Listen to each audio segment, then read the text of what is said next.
lagi di Tunjung Spirit YouTube channel. Hari ini kita akan membahas kembali ke program Conversation with the Soul, berbincang dengan jiwa. Kita sudah bersama Mbak Tunjung. Halo Mbak Bunga.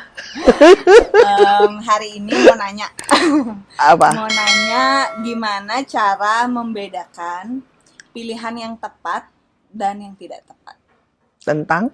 Baik ataupun buruk, itu tentang relationship, tentang pekerjaan, tentang semuanya general.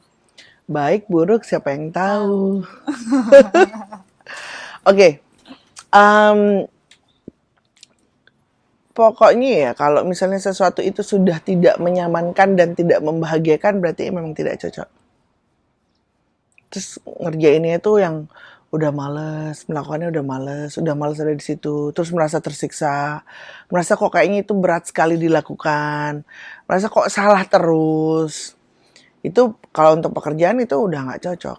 Terus juga untuk relationship juga nggak cocok. Kalau misalnya seandainya dalam relationship kita sudah menikah dan hal itu baru kita rasakan. Itu ada beberapa aspek sih ya. Kalau menikah itu tingkatannya banyak sekali.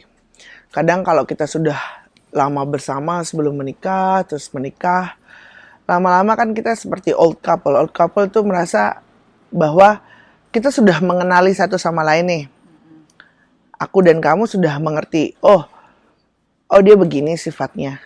Dia begini karakternya. Dia pasti begini, dia pasti begini. Nah, jadi kadang-kadang kita melihat pasangan kita sebagai orang yang sama.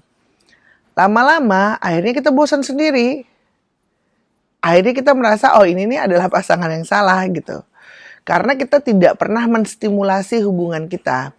Jadi kadang-kadang orang kalau misalnya sudah nikah aja, ya udah nikah, punya anak, terus harus kerja, harus punya rumah, harus punya mobil, harus sekolahin anak, harus gini, harus gitu. Akhirnya lupa berhubungan. Berhubungan itu bukan hubungan seksual saja, tapi berhubungan menutrisi hubungan itu dengan berkomunikasi, saling curhat. Terus tetap walaupun sudah punya anak, mungkin date berdua kemana, atau tetap melakukan hal-hal yang suka nggak penting misalnya gitu. Hal-hal hobi-hobi yang dulu dilakukan waktu masih muda itu. Walaupun misalnya nggak penting, atau misalnya nggak perlu uang banyak. Kadang-kadang kan nggak punya uang. Atau nggak mau buang-buang uang. Padahal tinggal ke pantai aja murah gitu. Atau ke taman aja ngobrol berdua, beli kacang goreng itu udah seru kalau kita berdua gitu. Nah itu tetap dilakukan. Makanya sering sekali banyak orang selingkuh karena istriku atau suamiku sudah tidak seperti dulu lagi. Ya karena tidak distimulasi hal-hal itu gitu loh. Kedua, kadang kita orang yang sudah menikah menjudge atau menghakimi pasangannya, dia nggak pernah berubah. Dia dari dulu memang karakternya seperti itu. Padahal sebenarnya kadang kita marah itu bukan karena dia nggak berubah, tapi karena mungkin dia berubah, tapi karena kita menghakimi atau melihatnya hanya seperti dulu saja, jadi ya pandangan kita nggak pernah berubah. Jadi kita harus berusaha belajar menghargai hal-hal kecil. Yang penting dalam berpasangan adalah orang yang kamu ajak berpartner itu, pasangan itu partner ya, partner bertumbuh. Jadi karena masalahnya adalah gini, kebanyakan situasinya adalah tidak tumbuh. Jadi baru suami istri ya udah segitu aja gitu. Tapi nggak, misalnya yang lakinya minta perempuannya change, berubah, yang perempuannya minta lakinya berubah, tapi dirinya sendiri pun nggak mau berubah. Intinya ngelihat ke diri. Iya, harus lihat ke diri dulu. Terus juga menghargai setiap kali misalnya hal-hal kecil itu penting loh untuk dihargai. Hal-hal kecil yang pasangan lakukan itu perlu dihargai. Terus apalagi kalau misalnya habis argumen atau habis berantem, tapi ada keinginan dari pasangan kita itu untuk berubah lebih baik, itu tuh dihargai. Kalau nggak dihargai ya jadinya nggak akan nggak akan langgeng gitu. Terus ada juga yang karena orang lain bisa juga pasangan yang berselingkuh atau gimana gitu. Selingkuh nyalahin kadang-kadang yang berselingkuh nyalahin yang di rumah karena dia tidak sebagus, secantik apa gimana yang dulu. Padahal kita ngelihat apakah kita menghargai orang yang diam di rumah itu? Apakah kita menghargai pasangan kita, suami atau istri kita cukup? Apakah kita menghormati mereka sehingga mereka merasa dihormati dan dihargai seperti kita menghargai orang lain yang di luar kita? Sehingga mereka merasa bahagia. Ketika orang tidak merasa bahagia ya dia pasti jadi jelek lah. Gitu loh. Jadi lama-lama jadi jelek terus kita nggak menghargai lagi gitu. Padahal apakah kita memperlakukan orang ini dengan hormat dan dengan cinta sehingga dia merasakan cinta itu, apakah tidak? Jangan hanya melihat di mana lebih baik gitu. Terus ada juga dari orang luar misalnya ngomongin, ada mertua lah terutama ya. Kalau untuk para mertua ya kalau bisa jangan ikut campur terlalu banyak rumah tangga, karena rumah tangga itu adalah sudah ruang lingkup anak-anak itu. Jadi kalau misalnya mertua ikut campur terlalu banyak itu bisa meruin. Karena kan anak itu punya kebingungan antara menghormati orang tua atau menghargai istri atau suaminya, dan dia punya kehidupan yang baru gitu. Anak juga kalau sama orang tua boleh menghormati orang tua, tapi juga harus tahu batasnya. Ada perbatasannya adalah boundaries. Jadi tahu yang ini bisa diikutin, yang ini enggak, yang ini masuk akal, yang ini enggak. Jadi harus bisa menilai itu sendiri, apalagi jangan sampai menjatuhkan pasangan kita karena orang tuaku nyuruh gini. Kalau orang tuaku bilang ini berarti benar. Karena belum tentu orang tua itu selalu benar. Karena mereka juga punya ketakutannya sendiri, punya pandangan-pandangannya sendiri, punya emosi-emosinya sendiri gitu loh. Jadi kita harus mendengarkan diri kita gitu. Kalau misalnya memang pasangan kita nggak ada masalah tapi malah dijelek-jelekin, kita harus berani bilang ke orang tua, hey, bapak atau ibu, aku rasa ini tidak, aku sudah memilih, tolong juga dihargai pilihanku dan tolong juga aku dibiarkan membangun keluargaku sendiri utuh gitu. Kalau misalnya kayak di Bali gitu, kultur yang kuat gitu, ya udah laksanakanlah budaya dan kultur kamu, kewajiban kamu, tapi jangan menyia-nyiakan orang di rumah kamu, karena gini loh, orang terdekat yang akan membantu kamu suatu saat nanti adalah orang yang di sebelah kamu gitu. Jadi hargailah orang itu. Bertumbuhlah bersama gitu. Berpasangan tidak terus juga kalau dari omongan-omongan orang lain, ya biarin aja orang ngomong apa. Toh nanti kalau kamu nggak makan, terus kamu bayar uang sekolah anakmu atau gimana, kalian berdua yang harus mikir gitu, bukan orang lain. Gitu. Orang lain pasti apapun yang kamu lakukan pasti ya dia pasti ada aja lah komennya gitu. Nah, jadi begitu. Terus kadang kalau misalnya kecuali relationship itu sudah violent ya. Jadi ada yang nggak bertumbuh, terus ada yang violent. Violent itu apa ya bahasa Indonesia? Menyakiti secara jahat sekali, secara verbal ataupun non verbal ataupun fisik. Karena kadang-kadang orang kalau dipukul aja merasa dirinya oke. Cewek kalau dipukul sama cowok, oh cowoknya nyakitin aku. Padahal ceweknya verbally juga kasar gitu. Kalau verbally juga suka ini. Jadi kita berdua harus melihat bahwa jangan mau hanya diperlakukan baik saja, kita juga harus memperlakukan orang lain baik dan kita harus memperlakukan diri kita baik. Tapi ada hal-hal yang kayak misalnya memang karakternya seperti itu. Misalnya kebanyakan KDRT ya, kekerasan rumah tangga. Si laki-laki menyakiti perempuannya. Nah, perempuan ini kalau ya udah kadang-kadang ya udahlah saya malu dilihat orang, saya malu kalau bercerai, saya takut jadi janda, saya kasihan sama anak-anak saya, nah gitu. Tapi kamu dipukulin terus, kamu jadi victim, kamu jadi objek penderita terus. Nah itu salah juga. Berarti kamu yang mengizinkan orang ini memperlakukan kamu seperti itu. Tapi kalau kamu tidak mengizinkan, kamu bilang, hey aku nggak mau diperlakukan seperti ini, tapi dia malah mukulin keras gitu, terus anak-anak dipukulin, ya udah. Carilah bantuan dari orang lain gitu. Kalau misalnya memang orang ini tidak mau berubah tetap begitu, ya udah memang jalan satu-satunya ya perpisahan. Jadi kita lihat dulu juga, jangan cuma nyalahin orang yang mukul juga gitu loh. Kadang-kadang orang itu tetap memperlakukan kita kasar karena kita mau diperlakukan kasar. gitu loh. Kadang-kadang kita, iya karena kan aku nggak bisa apa-apa, aku tuh dikasarin, aku selalu diginin. Tapi kan kamu mengizinkan itu untuk terjadi karena kamu mau gitu. Kadang ada yang enggak, aku udah melawan gini-gini tapi tetap aja. Ya buktinya kamu masih di situ dan kamu masih caramu melawan tetap seperti itu, berarti itu ada andilnya juga. Jadi itu ada dua sisi. Kita harus melihat tanggung jawab kita. Jadi ada tanggung jawab kita yang harus kita ambil di sisi itu gitu loh. Kayak ada anak-anak kecil diperlakukan kekerasan sama orang tuanya. Orang tuanya, salah satu orang tuanya harus melakukan tindakan karena anak kecil ini mungkin tidak mau, tidak tahu dan tidak berdaya gitu. Jadi harus orang sekitarnya harus melakukan seperti itu gitu loh. Dulu saya pernah marah sekali sama ada buku namanya The Child Called It.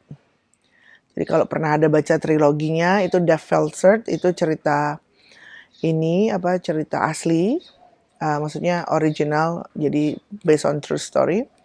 Dia nulis tentang pertama dia The Lost Boy, terus The Child Called It, terus Dave Felser. Jadi bagaimana ibunya punya anak 5, ibunya jadi peminum, bapaknya firefighter gitu, pemadam kebakaran. Terus ibunya tiba-tiba certain point ada waktu yang ibu-ibunya berubah. Jadi anak ini pulang dia nggak dikasih makan, akhirnya dia suka nyolong di jalan, di warung ditangkepin, terus dipukulin sama ibunya, terus di kamar mandi dia disuruh nyium bau klorin itu dan segala macam. Dan dia melakukannya saja. Si anak itu tetap melakukan. Terus pernah disuruh makan sama anjing di luar. Ditaruh di luar, tidur di luar sama anjing. Ditaruh di bawah tanah. Bapaknya tidak melakukan apapun, akhirnya mereka berpisah, bapaknya tidak melakukan apapun, akhirnya bapaknya meninggal. Anak-anak yang lain enggak, cuma anak satu itu. Terus anak ini akhirnya dibawa, ketahuan sama gurunya di sekolah, ternyata anaknya juga lebam-lebam, akhirnya anaknya dibawa dengan dinas sosial, di situ dia berubah-ubah tempat gitu. Akhirnya dia jadi pilot army dan hidupnya lebih baik dan dia tidak pernah membenci ibunya dan tidak pernah marah. Itu bagus, tapi tidak boleh seperti itu. Tidak boleh diam saja. Iya, karena kenapa aku kesal sekali karena aku adalah totally opposite.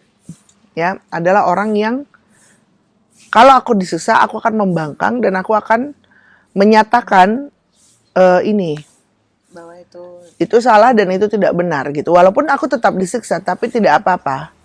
Karena sepanjang itu untuk kebaikan dan segala macam dan untuk kebenaran ya nggak apa-apa. Kamu harus bersiap untuk mengambil tanggung jawab untuk dirimu sendiri untuk membela dirimu sendiri. Itu adalah tanggung jawab kita sendiri gitu loh.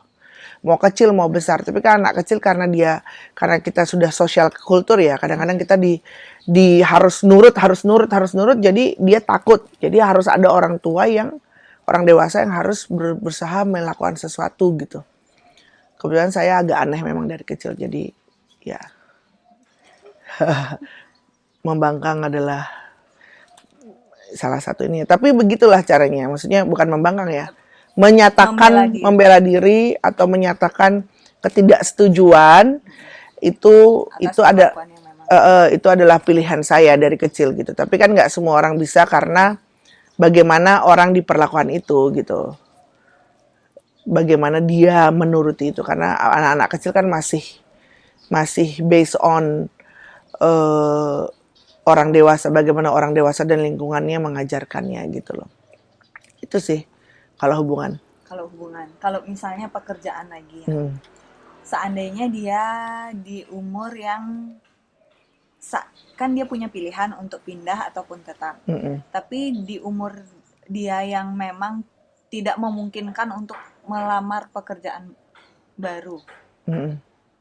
Apa yang mungkin ada solusi atau apa yang bisa diberikan untuk menghadapi hal itu? Ini mindset ya. Mindsetnya harus tidak menjadi hanya pekerja. Jadi belajar berusaha memotivasi dan meningkatkan daya kreativitas diri. Jadi belajarlah sebanyak-banyaknya. Apalagi sekarang kan ada YouTube, ada semua informasi di internet yang kamu bisa mempelajari segala hal dengan gampang dan kamu tidak perlu sekolah, ya. Kamu tidak perlu sekolah dan kamu tidak perlu melamar pekerjaan, melakukan sesuatu saja, berkreativitas gitu. Dan jangan mengecilkan diri, jangan bilang, aku nggak bisa, aku sudah tua, aku kan nggak punya ini, aku kan nggak punya itu, aku kan gini, ini ku belum lengkap, ini ku belum ini ku belum ini, aku tidak punya seperti apa yang mereka punya, alat-alatku tidak seperti mereka, ya, barang-barangku tidak seperti mereka. Jadi bila kamu melakukannya adalah kamu membatasi dirimu sendiri untuk melakukan sesuatu. Tapi kalau kamu hanya melakukannya saja dengan hati yang lapang, itu pokoknya unconditional gitu loh. Unconditional itulah dari hati. Lakukanlah segalanya dari hati, lakukanlah disiplin, fokuslah kamu, apapun itu nanti pasti akan ada hasilnya. Kayak sekarang contohnya kita lagi lockdown, corona dan segala macam. Orang-orang banyak yang kehilangan pekerjaan, ya kan? Akhirnya karena dalam keadaan yang tertekan begini, akhirnya banyaklah kreativitas yang muncul. Banyak orang mulai buat apa dijual. Berarti kan kita memperdayakan diri kita sendiri dan itu pasti bisa, gitu loh. Karena nggak mungkin tidak bisa, apapun berapapun umurnya. Banyak sekali orang-orang yang sudah di umur berapa dia baru menemukan dirinya, baru menemukan pekerjaan yang cocok untuknya, baru menemukan ide-ide dan kreativitas yang cocok untuknya. Karena pada saat itu dia membuka diri untuk sesuatu yang baru.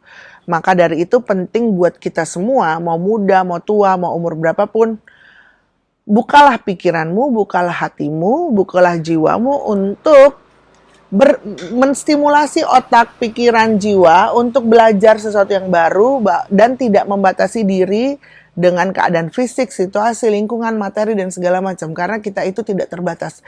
Diri kita sendiri itu sebenarnya tidak terbatas. Jadi sepanjang kita mau, kita tidak pernah ada batasannya. Gitu. Berarti untuk kesimpulannya itu untuk hubungan, kembali lagi introspeksi diri, tumbuh bersama, terus saling menghargai pasangan. Seandainya kalau memang tidak bisa, kalau memang ada violent, jadi benar-benar yang kekerasan tidak bisa tolerir, baru kita melakukan tindakan yang menyampaikan itu kepada orang lain untuk membantu atau membantu diri kita sendiri. Selanjutnya untuk pekerjaan, jangan membatasi diri, terus memperkaya diri dengan hal-hal baru, apalagi dengan banyaknya sekarang digital, ada sosial media, ada YouTube dan lain-lain yang bisa memperkaya diri dengan ilmu. Selanjutnya itu memotivasi diri sendiri. Memotivasi diri sendiri bahwa meyakinkan diri juga bahwa kita tuh sebenarnya bisa, tidak terbatas oleh apapun, oleh usia, oleh fisik, dan waktu, tempat, lingkungan. Terus juga pokoknya be kind to yourself. Jadi be nice and be kind to yourself. Jadi menjadilah orang yang baik dan nice gitu untuk dirimu sendiri, sehingga kamu tidak menghakimi dirimu sendiri, sehingga kamu juga tidak membatasi dirimu sendiri. Baik, terima kasih banyak untuk hari ini. Makasih banyak Mbak Bunga. Sampai bertemu lagi di lain hari. Jangan lupa subscribe. Om Santi. Kayak Pak Tino Sidin nih. Santi.